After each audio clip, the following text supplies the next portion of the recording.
ਅਗਲੀ ਜਿਹੜੀ ਖਬਰ ਆ ਕੈਲੀਫੋਰਨੀਆ ਦੇ ਨਾਲ ਜੁੜੀ ਆ ਰਹੀ ਹੈ। ਕੈਲੀਫੋਰਨੀਆ ਨੇ ਯੂਐਸ ਦੇ ਜਸਟਿਸ ਡਿਪਾਰਟਮੈਂਟ ਨੂੰ ਜਿਹੜਾ ਸੂ ਕੀਤਾ,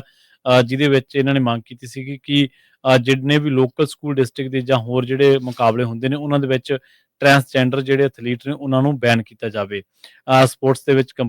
ਕੰਪੀਟ ਕਰਨ ਤੋਂ, ਆਰਗੂ ਕਰਨ ਤੋਂ। ਤੇ ਨਾਲ ਹੀ ਆਪਾਂ ਇਹ ਦੱਸ ਦਈਏ ਕਿ ਪਿਛਲੇ ਦਿਨਾਂ ਦੇ ਵਿੱਚ ਵੀ ਆਪਾਂ ਇਸ ਬਾਰੇ ਖਬਰ ਸਾਂਝੀ ਕੀਤੀ ਸੀਗੀ। ਇਹ ਦੱਸਦੇ ਨੇ ਕਿ ਜਿਹੜਾ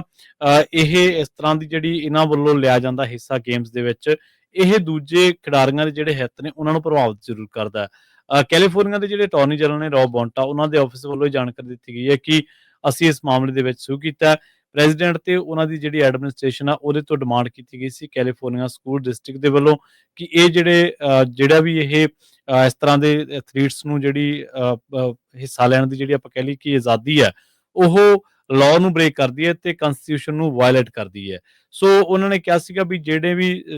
ਸਕੂਲ ਡਿਸਟ੍ਰਿਕਟਸ ਨੇ ਉਹ ਡਿਸਕ੍ਰਿਮੀਨੇਸ਼ਨ ਜਿਹੜਾ ਕਰਦੇ ਨੇ ਸਟੂਡੈਂਟ ਦੇ ਉਹਨਾਂ ਦੀ ਕੇਅਰ ਦੇ ਬਾਰੇ, ਜਾਂ ਕੰਸਟੀਟਿਊਸ਼ਨਲੀ ਜਿਹੜਾ ਉਹਨਾਂ ਦਾ ਪ੍ਰੋਟੈਕਟਡ ਰਾਈਟਸ ਨੇ ਉਹਨਾਂ ਦੇ ਮਾਮਲੇ ਦੇ ਵਿੱਚ, ਤਾਂ ਰੌਬ ਬੈਂਟਾ ਨੇ ਜਵਾਬ ਦਿੱਤਾ ਵੀ ਅਸੀਂ ਇਸ ਮਾਮਲੇ ਦੇ ਵਿੱਚ ਨਾ ਤਾਂ ਕਿਸੇ ਦੀ ਆਜ਼ਾਦੀ ਨੂੰ ਹੱਥ ਪਾ ਰਹੇ ਹਾਂ, ਨਾ ਅਸੀਂ ਕਿਸੇ ਮਾਮਲੇ ਦੇ ਵਿੱਚ ਇਹ ਕਹਿ ਰਹੇ ਹਾਂ ਵੀ ਇਹ ਕਿਸੇ ਦੇ ਰਾਈਟਸ ਦੀ ਉਲੰਘਣਾ ਹੋ ਰਹੀ ਹੈ, ਬਲਕਿ ਉਹਨਾਂ ਨੇ ਕਿਹਾ ਸੀਗਾ ਕਿ ਅਸੀਂ ਸੂ ਕਰਨ ਜਾ ਰਹੇ ਹਾਂ ਤਾਂ ਜੋ ਹਰ ਇੱਕ ਨੂੰ ਜਿਹੜਾ ਇਹ ਨਾ ਲੱਗੇ ਕਿ ਮੇਰੇ ਨਾਲ ਧੱਕਾ ਹੋ ਰਿਹਾ। ਉਹਨਾਂ ਨੇ ਇਹ ਵੀ ਗੱਲ ਕਹੀ ਸੀਗੀ ਕਿ ਪਿਛਲੇ ਦਿਨਾਂ ਦੇ ਵਿੱਚ ਕੈਲੀਫੋਰਨੀਆ ਦੇ ਵਿੱਚ ਜਿੰਨੇ ਵੀ ਸਕੂਲ ਡਿਸਟ੍ਰਿਕਟ ਨੇ ਉਹਨਾਂ ਨੇ ਟਰਾਂਸਜੈਂਡਰ ਐਥਲੀਟਸ ਨੂੰ ਬੈਨ ਕਰਨ ਦੀ ਵੀ ਗੱਲ ਕਹੀ ਸੀ ਤੇ ਇਸ ਮਾਮਲੇ ਦੇ ਵਿੱਚ ਕਈ ਸਕੂਲ ਅੱਗੇ ਆਏ ਸਨ। ਪਰ ਬਾਅਦ ਦੇ ਵਿੱਚ ਇਹ ਵੀ ਜਿਹੜਾ ਉਹ ਗੱਲ ਸਾਹਮਣੇ ਆਈ ਸੀਗੀ ਕਿ ਕਈ ਥਾਵਾਂ ਤੇ ਆਪਾਂ ਦੇਖਿਆ ਕਿ ਜਿਹੜੇ ਮੁਕਾਬਲੇ ਨੇ ਉਹ ਹੋਏ ਨੇ। ਲਾਅ ਸੂਟ ਕਹਿੰਦੇ ਉਦੋਂ ਆਇਆ ਜਦੋਂ